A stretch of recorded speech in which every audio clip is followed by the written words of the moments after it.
Matt, International Women's Day, you know, women celebrating how far they've come and how much oppression they supposedly still face.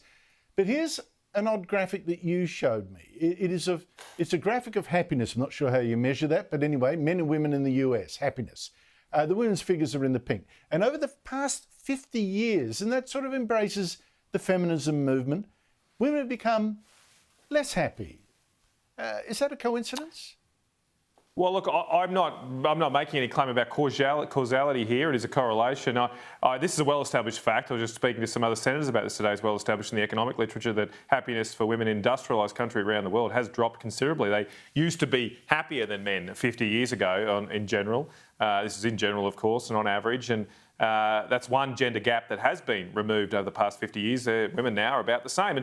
And look, I don't know exactly why it is, but I would say one thing that I often get a reaction to from the celebration of International Women's Day is there seems to be only a celebration of a certain type of activity that women do, and in particular work. It seems to be now a day about work for the man day, and I'm using that word, the man, in a non-gender specific way, that it's all about how we should go and work 9 to 5 and put in more hours and develop our careers. And I don't know about you, Andrew, but for me, that is actually not the end path to my happiness. My happiness comes through my children and my family. I have to work, and we need to work to provide for them, but we far too much in modern society fetishise the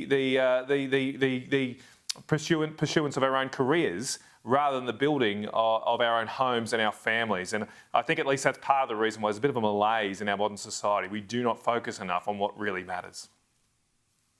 Well, it's so interesting, isn't it? I mean, women who achieve, I wish that for my daughter. I've cheered on my wife as well. I mean, yes, absolutely.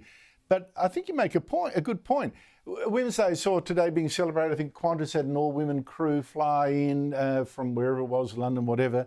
And you're right, all the models are, look at this woman who's achieved amazing things at work. And I don't actually see, look at this woman who's achieved amazing satisfaction at home. I mean, I think my wife, the most important thing she does is be a mum, and she's great at it, and I'm so happy to be with her and lucky. But yeah, what about the mums? Where do they get to look in on International Women's Day? Because as I say, that's ultimately what makes us happy, I think. If it's your happy wife, happy life, but same for men too. If you've got a happy home, you're more likely to be happy. Workplace is always secondary and should be.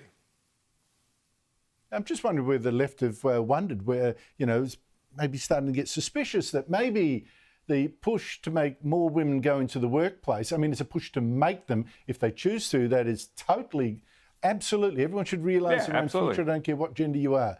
But the push to force women, hey, the best woman is a woman in the workplace. Is this a capitalist plot? I don't want to appeal to your inner socialist here, Matt, but is this a capitalist plot to suck in more workers into the great industrial machine?